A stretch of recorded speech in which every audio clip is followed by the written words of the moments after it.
ரசூலுல்லாஹி ஸல்லல்லாஹு அலைஹி வஸல்லம் உடைய மனைவி ஆயிஷா ரலியல்லாஹு அன்ஹா, இரண்டாவது மனைவி ஆயிஷா ரலியல்லாஹு அன்ஹா அறிவிக்கிறார்கள், தன்னுடைய உறவினரிடத்திலே பேசிக் கொள்கிறார்கள், ரஅய்னல் ஹிலால் ثم رأينا الهلال ثم رأينا الهلال. மூன்று பிறைகளை பார்த்தோம். மூன்று பிறைகளை பார்த்தால் எத்தனை மாதங்கள்? எத்தனை மாதங்கள்? 2 மாதங்கள். 2 மாதங்கள். மா ஊகிதத் ஃபீ புயூத்தினா நார், எங்களுடைய வீட்டிலே அடுப்புகள் எரிக்கப்படவில்லை. யாருடைய வீட்டிலே? ஒரு தலைவருடைய வீட்டிலே, ஒரு சமுதாயத்தை ஆளக்கூடியவருடைய வீட்டிலே, ஒரு அரசருடைய வீட்டிலே 2 மாதங்கள் நெருப்பு எரிக்கப்படவில்லை. அருகில் இருந்தவர் கேட்டார்கள், என் தாயே, எதை சாப்பிட்டீர்கள் 2 மாதங்கள்? பேரித்தம்பலம், தண்ணீர். சஹீஹுல் புகாரியிலே வருகிறது, ரசூலுல்லாஹி ஸல்லல்லாஹு அலைஹி வஸல்லமை பார்ப்பதற்காக ஒருவர் வருகிறார். அல்லாஹ்வின் தூதரே, தாகமாக இருக்கிறது, பசிக்கிறது, சாப்பாடு கொடுங்கள். அல்லாஹ்வுடைய தூதர் ஸல்லல்லாஹு அலைஹி வஸல்லம் அவரை அன்னை ஆயிஷா ரலியல்லாஹு அன்ஹாவுடைய வீட்டுக்கு அனுப்புகிறார்கள். ஆயிஷா, ஏதாவது உணவு இருந்தால் எடுத்துக் கொடு என்று. ஆயிஷா ரலியல்லாஹு அன்ஹா சொன்னார்கள், வல்லதி பஅஸக பில் ஹக்கி மா இந்தனா இல்லல் மா. அல்லாஹ்வுடைய தூதரே, சத்தியத்தின் மேல் அனுப்பிய அல்லாஹ்வின் மீது சத்தியமிட்டு சொல்லுகிறேன், எங்களுடைய வீடுகளில் தண்ணீரை தவிர எதுவும் இல்லை. யாருடைய வீடுங்க? யாருடைய வீடு? யாரை பார்த்து ஹிருக்கல் அரசர் பயந்தானோ, யாரை பார்த்து ரோம அரசர்கள் வியப்படைந்தார்களோ, யாரை பார்த்து கிறிஸ்துவ மன்னர்கள் எல்லாம் அதிர்ச்சி அடைந்தார்களோ, அந்த தூதருடைய வீட்டிலே தண்ணீரை தவிர எதுவும் இல்லை. தனக்காக எதையும் சேர்த்துக் கொள்ளவில்லை. அப்படி வறுமையில் இருந்தாலும் அந்த தூதர் யாரிடத்திலும் சென்று எனக்கு உதவி செய்யுங்கள் என்று கேட்டது கிடையாது. வரலாறுகளே எல்லாம் தெரியும். ரசூலுல்லாஹி ஸல்லல்லாஹு அலைஹி வஸல்லம் மரண படுக்கையில் இருக்கிறார்கள். ஆயிஷா ரலியல்லாஹு அன்ஹாவை அழைக்கிறார்கள்.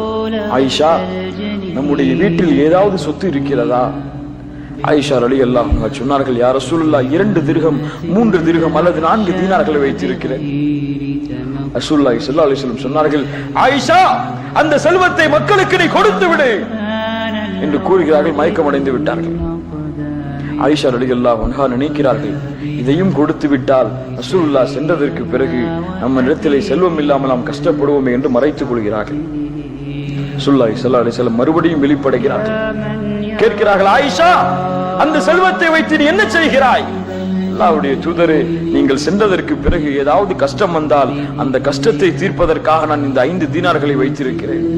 அல்லாஹ்வுடைய தூதர் சொன்னார்கள், அந்த மனிதர் சொன்னார்கள், அந்த மாபெரும் தலைவர் கூறுகிறார், ரசூலுல்லாஹி ஸல்லல்லாஹு அலைஹி வஸல்லம், ஆயிஷா, நான் சென்றதற்கு பிறகு மக்கள் அல்லாஹ்வுடைய தூதரிடத்திலே 5 தீனார்கள் இருந்தது இறக்கும் பொழுது என்று சொல்லிவிடக் கூடாது. ஆயிஷா, உலகத்திலே ஒரு தலைவர் இருக்கிறாரா?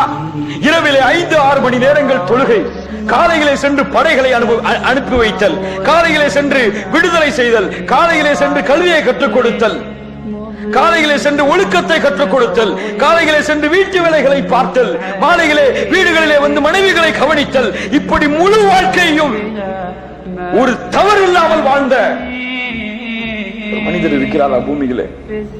எப்படி இருக்க முடியும் என்று யோசித்து பாருங்கள். அல்லாஹ்வுடைய தூதர் ஸல்லல்லாஹு அலைஹி வஸல்லமுடைய சிறப்பே அதுதான். அப்துர் ரஹ்மான் இப்னு அகீல் ரலியல்லாஹு அன்ஹு அறிவிக்கிறார்கள், இஸ்லாமை ஏற்பதற்கு முன்னால் நாங்கள் அல்லாஹ்வுடைய தூதரை தலைவர்கள் எல்லாம், எங்களுடைய நாட்டினுடைய தலைவர்கள் எல்லாம் சேர்ந்து முஹம்மதை சந்திப்பதற்காக செல்லுகிறோம் சொல்றாங்க. அந்த பள்ளிக்கு நுழைவதற்கு முன்னால் ரசூலுல்லாஹி ஸல்லல்லாஹு அலைஹி வஸல்லம் பள்ளியில மக்கள்கிட்ட பேசிட்டு இருக்காங்க.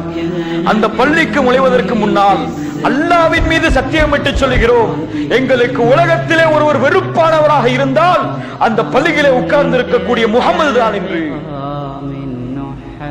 மறுபடியும் சொல்றான். போயிட்டு வந்ததுக்கு அப்புறம் உள்ள நிலைமைய, போயிட்டு சென்று திரும்பியதற்கு பிறகு நிலைமை சொல்லுகிறார்கள். மறுபடியும் அல்லாஹ்வின் மீது சத்தியமிட்டு சொல்லுகிறேன், அந்த பள்ளிக்கு சென்று திரும்பியதற்கு பிறகு இந்த உலகத்திலே எங்களுக்கு பிடித்தமான ஒருவர் இருப்பார் என்று சொன்னால் அந்த முஹம்மது தான் ஸல்லல்லாஹு அலைஹி வஸல்லம். ஒரு சின்ன நேரத்தில் என்ன நடந்துச்சு? ஒரு சின்ன நேரத்தில் இவ்வளவு பெரிய மாற்றம் என்ன? முஆத் இப்னு ஜபல். யார் முஆத் இப்னு ஜபல்? முஆத் இப்னு ஜபல் ரலியல்லாஹு அன்ஹு போய் பார்த்து ரசூலுல்லாஹி ஸல்லல்லாஹு அலைஹி வஸல்லம் கடைசி நேரத்திலே சொன்னார்கள், யா முஆத், யா முஆத், லஅல்லனி லன் தரானி பஅத ஆமி ஹாதா லஅல்லக தமுர்ரு பிகப்ரி.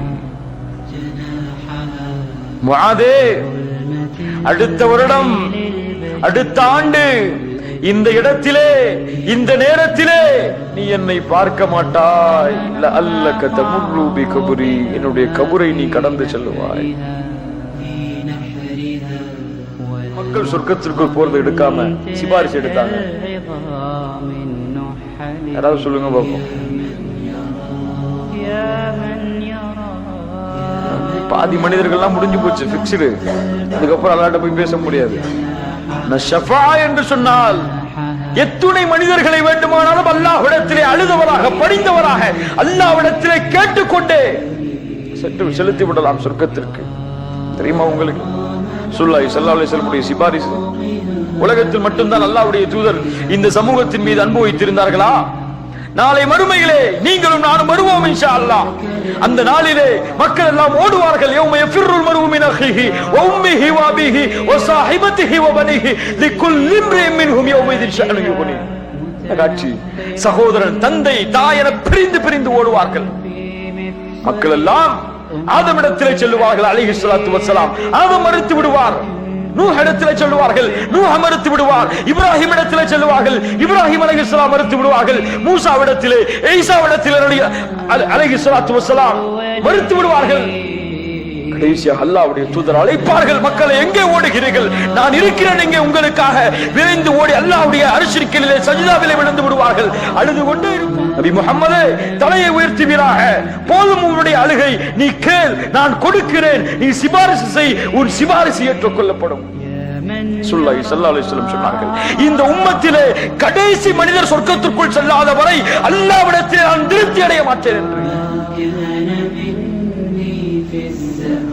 எப்படிப்பட்ட தூதர் பாருங்கள், எப்படிப்பட்ட நபி பாருங்கள். அந்த நபியுடைய ஒழுக்கத்தால் மாறிய சமுதாயத்தை பாருங்கள்.